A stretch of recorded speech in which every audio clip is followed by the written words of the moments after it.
Tu leur donnes des petits noms ou pas? Il y en a quelques-unes, oui. Ouais. Une chèvre, c'est une Peugeot, et on a la Peugeot 2. L'Alpine. L'Alpine, ouais.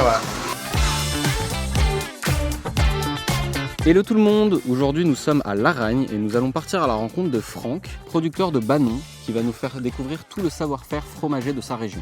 Franck Bertrand, je m'occupe de la laiterie du Col Bayard, qui existe depuis 1935, qui a été créée par mon grand-père, où on fabrique le Banon, qui est un fromage d'appellation d'origine contrôlée. Les valeurs de la laiterie du Col Bayard, c'est la tradition. Il a fallu s'adapter aux nouvelles normes, mais l'idée c'est de vraiment essayer de transmettre les goûts. On a rencontré Jean-Marie qui était intéressé pour essayer de faire du lait de chèvre. Donc ça fait 4 ans qu'on se connaît et c'est super de pouvoir valoriser le lait du pays. Il faut qu'elle sorte au moins 210 jours par an. On va chercher elles-mêmes leur alimentation, on les met dans des pâturages. Donc elles, c'est pas des machines à faire du lait. Elles produisent peut-être moins que dans certaines régions, mais le lait a une qualité avant tout. Tous les matins, on se lève à 6 h, on traite jusqu'à 8 h à peu près. Les chèvres, en ce moment, sont 2,9 litres. Bon, il y a des chèvres qui vont faire 2 litres et il y en a qui vont en faire 4. Hein. Voilà, il y a des chèvres qui sont plus performantes que d'autres. C'est plutôt valorisant de voir son lait transformé en fromage. Ah oui, c'est très valorisant, surtout qu'il va pas bien loin, il va à Laragne. Puis bon, on travaille avec la laiterie du Col Bayard. Je me suis mis qui à 50 ans pour traire. Hein. Ouais, c'est un peu une reconversion, si on peut dire, ouais.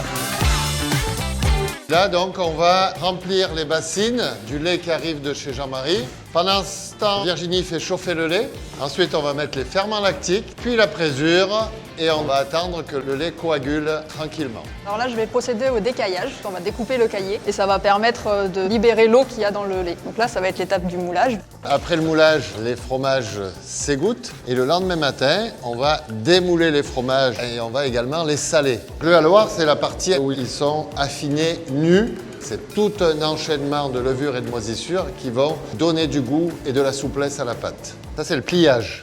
Les feuilles de châtaignier sont séchées pour qu'elles se conservent. Donc, elle va donner son tanin du goût au fromage et le conserver. Et du coup, cette étape-là, elle fait partie du cahier des charges. Tout à fait. Et ça doit être manuel. Sélectionné à la main, ramassé à la main. Et il se le retrouve quasi immédiatement dans les étals de Grand Frais.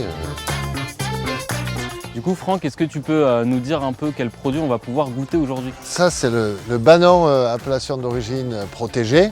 C'est une pâte présure qu'on va laisser affiner 4 semaines. Il va devenir crémeux avec un tout petit cœur crayeux, c'est-à-dire un petit peu ferme. Du coup, Franck, est-ce que j'ai le droit de le goûter, ce Banon? Avec plaisir, parce que c'est juste le bon moment. Ça fait 5 semaines qu'il était en cave.